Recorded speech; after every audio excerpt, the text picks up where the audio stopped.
Hey, Katrina here with your Unity and Diversity Talk for Dr. Brocato's class, May 6, 2014. Katrina Stagg, and today I'm going to give you a little bit of insight about what I learned when I reviewed Dr. Carol Simon Weinstein's book. Whoa, attention, new author. Since the first presentation of my Unity and Diversity Talk, Dr. Weinstein has released a new edition of the book and added Ingrid Novodorsky as the author of the new book. The book is Secondary Classroom Management, second edition, Lessons from Research and Practice.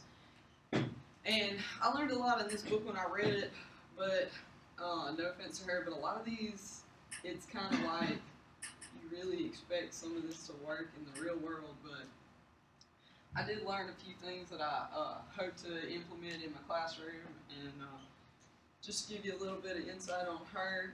She is the professor of education in the Department of Learning and Teaching at Rutgers Graduate School of Education. She received her bachelor's of psychology from Clark University in Massachusetts, and she earned her master's and doctoral from Harvard University. She started with the interest of learning on how you design a classroom will affect the students' behaviors, and eventually she wanted to expand to classroom organization and management. In her book, she tells that classroom management, it kind of closes the gap, and this is just me paraphrasing, she kind of closes the gap between students being successful and successful teachers. And this is a little bit about her book. One of her main things is what is realistic, and she says that teachers must give work that increases students' involvement while sparking their interest, but always staying inside the boundaries of the required lesson to be taught. And students will never be as enthusiastic about a lesson as they will something fun. I mean, who here is, woo, I'm ready to give that speech on Monday at first person in the class, and he knows, he's shaking his head. Exactly, but how many of us are, excited to do something on spring break that we're going to have in a few weeks? So that's what she's talking about, and school doesn't always have to be fun. However, it must be given enough interest that students will feel accomplished when the task is completed. I mean, there's no point in, education without the completion. And then, to get these students to kind of, be interested, a lot of times it's good for them to feel accomplished at the end of whatever task they're trying to overtake. You must enhance the value of a task, relate the task to the students' own lives. Students will never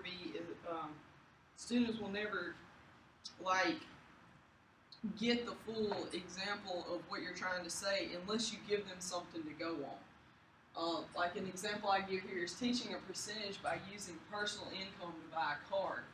And of course, the student is going to want to buy a car, and they're going to want to have their freedom of driving. So this is a good way for math teachers to get it over to them how important the percentages of your income are, and teaching them mathematics at the same time.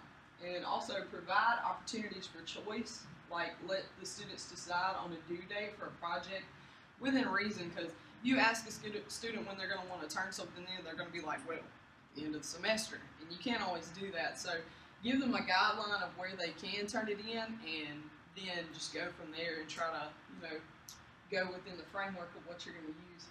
Or you can provide them the topics of a quiz in the educational framework, and let them decide on what they want to have the quiz on within these options. Also provide extrinsic rewards, like social rewards, praising them in front of the class, saying, good job, you answered that correctly, or activity rewards, like if a student earns a certain amount higher than what their normal average of tests is, that you reward them with free time to work on other things, or possibly if the class does better, you can let them watch a video or something. And then tangible rewards like pencils and candy and keychains and etc. Of course, that's can't be given all the time, but maybe for a really hard subject, this would be the way to go. You gotta motivate underachievers, and she says this requires resocialization. And resocialization, her definition is changing personality of the students by controlling the environment, such as not singling out an introverted student or making a disruptive student the head of the line at lunch. So a lot of times students that are disruptive in their class, they're just wanting to get a little bit of attention they might not be getting at home. So if you make the student like the head of the class for the day, it can possibly calm them down and give them something to look forward to so they won't disrupt class as much maybe later on. Also, challenge students who are unstimulated, and I know a lot of kids nowadays are like, oh God, school is so boring, or they'll be so educated themselves that school just seems like mundane to them. So what she did, she heard from a teacher in the book, and they gave them a college book to read. Instead of their regular book that they would have had in high school, she let them read this book that was about these different, like, economically challenged people, and it kind of had more of a collegiate sense about it, and it made them stimulate their education because they were like, wow, we're getting to read this book that these college students are reading, and this has got all kind of real life situations in it that we're not used to thinking about. So that's a good way to stimulate students that they're really kind of bored with their classes. She also says moderate student-centered discussions, like teaching discussion skills. I know in like even in college, whenever you have group work, you kind of want to monopolize and talk over everyone. Like, I know I'm really bad about it. Like, if the teacher goes to say something, I'm always the first one to kind of want to give them my opinion. And of course, you have some students that are never going to speak out, but a lot of times, if it's something that they actually know about, they do want to share it with you. So she says that teach them not to monopolize, that they must listen to others. They can't attack the opinions of other students because, no one's going to share 100% of your opinions. So, she says you got to tell them, not to attack each other's opinions, and ask for clarification. So if they tell you something, say, well, how do you know this, or why is this true? And then give reasons for opinions, like, do you have a cultural background that goes with this, or is this just your personal opinion? And also arrange students that they make eye contact with each other and limit group size, because if you let the kids just kind of go with their own, they're going to have their little cliques here and there, and then there'll be one or two students that have nowhere to go. So you got to limit your group size to where people won't be singled out, and there won't be this just huge disruptive group over here in the corner. And also, like she said, arrange students that make eye contact. It's hard to talk like to the back of someone's head. When you're giving a speech or when you're explaining something, it's really hard to just, this is hard. So arrange students so that they, can look at each other and get feedback from each other. Also, this is me planning to adopt and apply Weinstein's theories. Like I said earlier, what's realistic? I'm going to try to assess the students present for each class and know their physical limitations. An example is, as a teacher, PE, you can't expect a 7th grade girl to run an 8-minute mile. You have to be what's realistic with the physical aspects of your class. And I plan to determine hopefully, I know this is the real world and a lot of things don't turn out the way they are, but I hope to determine my students' physical potential early in the school year by maybe a questionnaire or a pre-fitness test. In my curriculum design project, I have my students do diverse activities together to learn the ways they may remain active in the summer. Mississippi PE Framework 3 says, exhibit a physically active lifestyle using gross motor skills, fine motor skills, lifelong learning, and cognitive development. Mississippi PE Framework 4 says achieve and maintain a health enhancing level of physical fitness using cognitive motor skills, lifelong learning, and gross motor skills. And kind of see how they're going to react to the different and difficult limitations by the physical aspects of the class. Also, enhancing the value of a task, like you should never tell a student, give me 50 push-ups because I say so. They're totally going to be like, no way. So relate the task to the student's life by acquiring what sports and activities that they enjoy participating in, and use that to plan your lesson. I hope to allow my students within reason to decide certain days of activities. I know 9 times out of 10, if you have a PE class and you say, what do y'all want to do today? They're going to be like basketball or dodgeball or wall ball or something that's really active and really fun that gets everybody in there. But you can't just let them completely control what it is. But if you have 10 students that enjoy playing badminton, you can implement badminton and it will spark the interest of these students. By providing the students with choice and decision in an activity, I'm not only giving them a reward for like earlier in the year, participating and being a good student in the class, but I'm also enhancing the level of enjoyment and increasing further participation, because no one here wants to go to a class that they really just hate, So you got to make them enjoy the class, that way they will want to participate later in the class. Provide extrinsic rewards.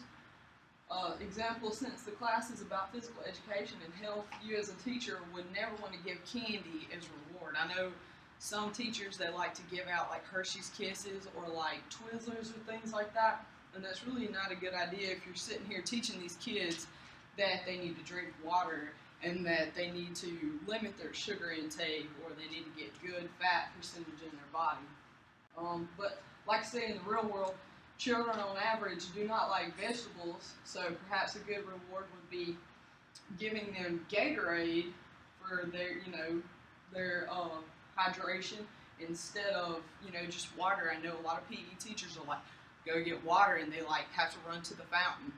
So a good idea to me possibly would be to provide them with like Gatorade and let them pick out like what flavor or whatever, or give them like real fruit, within reason. And I hope to be able to reach my students without giving rewards all the time, but I know that children react better if they're occasionally rewarded with something that they actually enjoy. So I think Gatorade and activities like basketball or something they choose will try to, give them a reward for being good and, actually working in the class. And like I said, possibly dodgeball if the school district allows them. I know a lot of them are, making that where you can't do that anymore. In my first presentation of this project, I was unsure of the direction a reward system would take my class. Dr. Weinstein says that rewards can have a negative outcome just as they can have a positive one on a class, and that they should be used sparingly. Motivating underachievers. Not all students will want to participate in my PE class, so as a teacher, you must find a way to motivate children in each class. And since I'll be teaching physical education, I would like to, I know it's probably going to be hard, but maybe get like a college coach or like a, athlete at a college to come in, because, things like that are still cool to younger children. They play for this college that I go and watch basketball for on the weekends. I hope to bring in different kind of sports like badminton or bocce to help tap into the differences in my students. And like I said, possibly maybe teaching like the electric slide dance on one day and then maybe a folk dance later, to help promote, activity with the less athletic kids so they can participate in maybe these types of dances that they might actually could do. And moderating student-centered activities, limiting the student activities, will keep like the all-star attitude down, because in PE there's a lot of physical activity, and some kids are just naturally going to be better than other kids, and they'll develop that kind of like, ooh, I can do everything, all-star attitude. I hope to plan activities that will push introverted students to the front of the class and keep a level playing field in all my students. And some students, of course, like I said, will be better naturally than other students. And as I said earlier, I'll try to incorporate different games and activities that require different or unusual acts. I did see this one teacher that I thought this was really cool, that they incorporated fractions into playing hopscotch. And the kids that were really good at math actually, got pushed to the front of the activity and they enjoyed it a lot more than the normal days where they just, couldn't do 50 push-ups or they couldn't do these, jumping jacks, but they could do this math. So they were like, and they got to go ahead of the other kids that normally were ahead of them on the rest of the physical education days. And in my conclusion, I learned a lot about kind of what I wanted to do with my classes by reading these educational tips in the book. It's a pretty strenuous textbook. It was a lot of pages, and of course, because it was a textbook, it was kind of thick written, but it was very good on the inside of kind of how I want to do, my classes. For classroom management in PE, I learned about William Glasser's choice theory. He says all we do is behave, and that part of his 7 deadly habits are criticizing and complaining. We know that is a large part about PE. Also, Jacob Coonan's instructional management theory. He has a ripple effect. He sees the correction of a student spread to all students in the classroom. And then there's Rudolph Draker's misbehaving. He said students misbehave because they lack the feeling of belonging to a social group. And I hope I gave you all a little bit of, insight into what I'm trying to do with my physical education classes. And I just kind of like this quote by Helen Keller, because that's the whole point of education, is helping people, and together we can change things. So, but anyway, thank y'all for y'all's time. After my first presentation of this project, I became more knowledgeable about my topic. When watching this talk, please understand that I was less confident and unenthusiastic about the research I had encompassed. Now, upon further research and much more hours logged, I am intrinsically confident, and as such, I feel energetic about conveying the material and am enthusiastic to implement these ideas in my own classroom setting. Also, during my first presentation, I went 45 seconds over the allotted time. However, the class voted that I will not be penalized for the time discrepancy. Geez, I'm glad that's over with.